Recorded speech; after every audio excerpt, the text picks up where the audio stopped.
আসসালামু আলাইকুম। ছোট্ট একটা শর্ট ভিডিও নিয়ে চলে এলাম। তো আজকে একটা নাস্তার রেসিপি নিয়ে চলে এলাম, কি বানাই আপনার সাথে শেয়ার করি। আমি ফার্স্টে দিয়ে দিলাম ময়দা, তারপর দিয়ে দিচ্ছি তেল, ভালো অল্প অল্প পানির পরিমাণটা অল্প অল্প দিব, একবারে দিব না।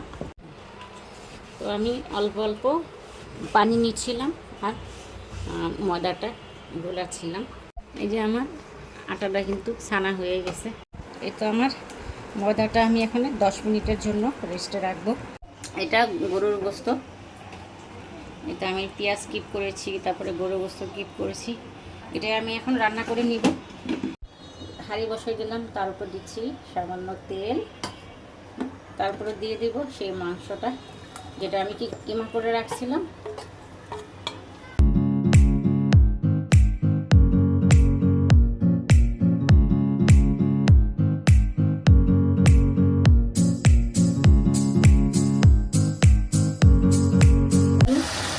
সামান্য সয়া সস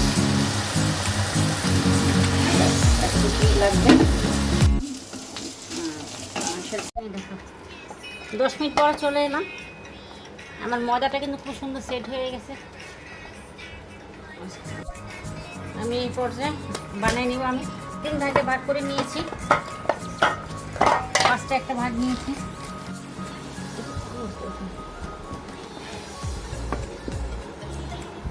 তো আমি এই যে ময়দাটা আমি সুন্দর করে রুটিটা বানিয়ে নিলাম।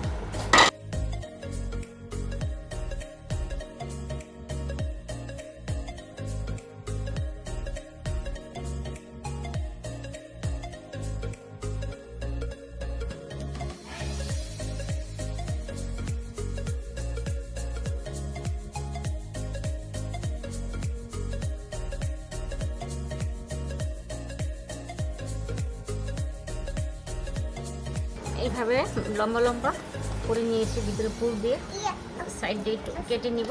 কি এই তো সাইডের যে বেশি আটাগুলো এগুলো আমি কেটে ফেলেছি। এভাবে করে ডিজাইন করে নিব। হ্যাঁ, হচ্ছে হচ্ছে হচ্ছে হ্যাঁ, একটা বানিয়ে শুরু করলাম আরেকটা।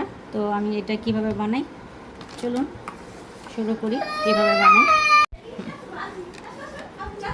তো আমি রুটিটা ঘুরে ঘুরে বেলতেছিলাম। আমি ডিব্বার মুখে নিছি, এটা দিয়ে আমি গোল করে কাটবো। তো আরেকটা এগুলো করে কাটবো।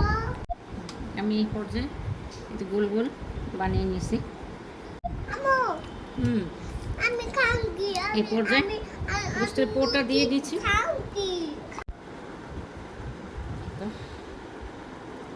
কাঁটা চামচ নিয়েছি, একটু ডিজাইন করে দিচ্ছিলাম।